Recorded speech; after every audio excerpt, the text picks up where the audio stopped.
Set properties can be easily configured to add any extra properties that you require. This is done in the options, set properties, and you can see here there is an edit option.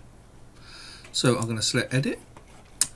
This is the dialog box for creating your properties. So I'm going to create a property called project. Now this is one of the default iProperties, and I want to set properties to enter this for me. So I'll select project.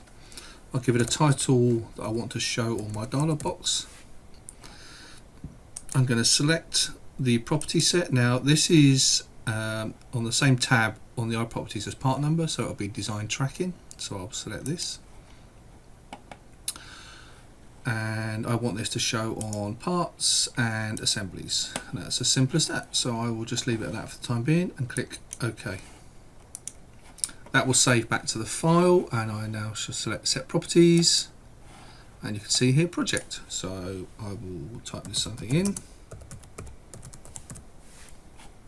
click OK. I can now test this to make sure that it's writing back to my iProperties, and yes it is. Excellent.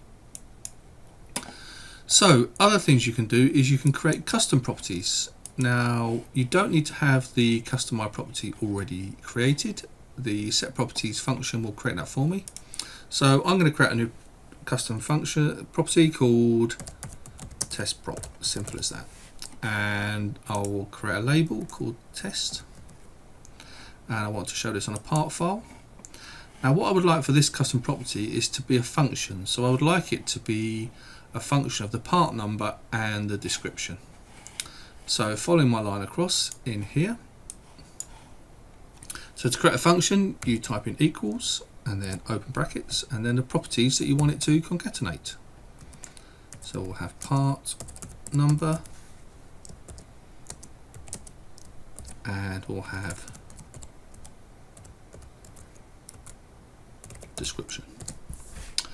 Now because this is going to be a function of these two properties, I'm going to make this read only. So you don't need to fill this in, it will be created automatically for me. And I'll click OK. So that will save that back to the default file and set properties. Now you can see the first time it loads, it will show the actual functions. Now as soon as I update anything in here, so I'll update the part number, click apply, you can see that that function has now been created. If I check my iProperties, there we go, you can see that property is in there and it's a function of the two other properties, so pretty useful. Other things you can do within the set properties is you can default to uppercase. As I said, you can make things read only. What you can also do is you can pass properties back between file types. So if you fill it in on the model, it will write it back to the drawing, and similarly if you write it on the drawing, it will write it back to the model. So pretty useful. One last thing is, I mentioned this on the first video, that you can, when I press save, the dialog box automatically loads. This is set within these options here. You can see here you can individually set them for individual files, or you can say I'll have it on all files. So as soon as you press save for the first time on any type of Inventor file, the dialog box will load.